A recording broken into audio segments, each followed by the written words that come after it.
মশলা খুব ভালো করে কষিয়ে নিয়েছি। এখন ধুয়ে রাখা মাছ এই মশলার মধ্যে দিয়ে দিচ্ছি। এই মাছটা যখন এভাবে ভুনা করা হয় খেতে এত বেশি মজার হয়। আজকে বাজারে গিয়ে বড় 2টা চিতল মাছ কেনা হলো।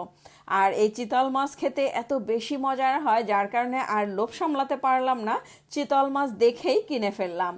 আর এই চিতল মাছগুলো খুলনা থেকে কেনা হয়েছে। একটা বিশেষ প্রোগ্রামে আমরা খুলনাতে গিয়েছিলাম, তো খুলনা থেকে এই চিতল মাছ কিনে ঢাকায় নিয়ে এসেছি। খুলনার বাজারে গিয়ে যখন দেখলাম এত বড় চিতল মাছ, তখন আর লোভ সামলাতে পারলাম না, চিতল মাছ কিনে নিয়ে এসেছি। আর এখন চিতল মাছ রান্না করব। চুলায় কড়াই বসিয়ে দিয়েছি। তেল গরম হওয়ার পরে 1 কাপ পেঁয়াজ কুচি আর কাঁচামরিচ ফালি দিয়েছি 5-6টা। হালকা করে ভেজে পানি দিয়েছি। একে একে মশলা দিয়ে দিব। হলুদ গুঁড়া 1 চামচ, মরিচের গুঁড়া 1 চামচ, ধনিয়া গুঁড়া 1 চামচ, লবণ পরিমাণ মতো। অল্প একটু পানি দিয়ে মশলাটাকে খুব ভালো করে কষিয়ে নিব, যাতে করে মশলার কাঁচা গন্ধ না থাকে মাছের মধ্যে। 1 চামচ জিরা বাটা আর 1 চামচ রসুন বাটা দিয়েছি। খুব ভালো করে মশলাটাকে অল্প অল্প পানি দিয়ে 5 মিনিট খুব ভালো করে কষিয়ে নিব। মশলা খুব ভালো করে না কষালে মশলার কাঁচা একটা গন্ধ থেকে যায়, তখন আর মাছ খেতে ভালো লাগবে না।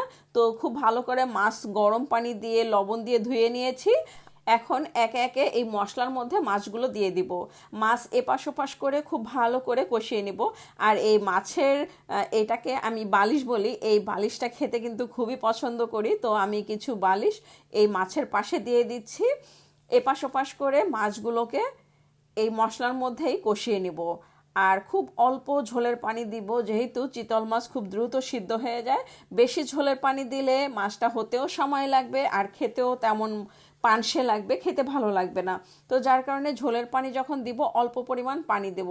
এক পাশ হয়ে গেলে আমি মাছটাকে উল্টিয়ে দিব, আর এ পাশটা হয়ে গেলে তখনই আমি ঝোলের পানি দেব। এই ঝোলের মধ্যেই মাছটাকে খুব ভালো করে কষিয়ে নিব এবং ঝোলের পানি দিয়ে দিব। আর সব থেকে ভালো হয় যদি এখানে গরম পানি দেওয়া হয় ঝোলের জন্য, তাহলে মাছটা খেতে আরও বেশি মজার হয়। আর এখন দিয়ে দিচ্ছি এখানে টমেটো। যেহেতু অল্প করে পানি দিব ঝোলের পানি, তো আগেই আমি টমেটোটাকে মাছের উপরে দিয়ে দিচ্ছি, যাতে করে এই মাছের সঙ্গে টমেটো সিদ্ধ হয়ে যায়। এখন ঝোলের জন্য পানি দিয়ে দিচ্ছি। আমি এখানে 2 কাপ পানি দিয়ে দিলাম।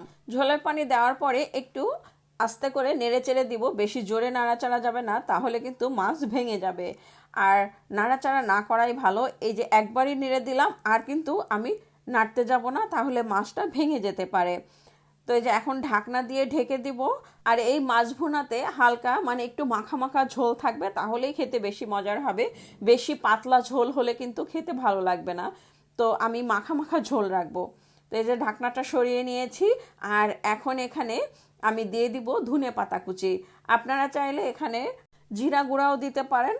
তো আমি এখানে ধনে পাতা কুচিটা দিচ্ছি। আর ধনে পাতাটাই এখন শীতের সময় ধনে পাতাটাই বেশি ভালো লাগে, যার কারণে ধনে পাতাটা দিয়ে দিচ্ছি।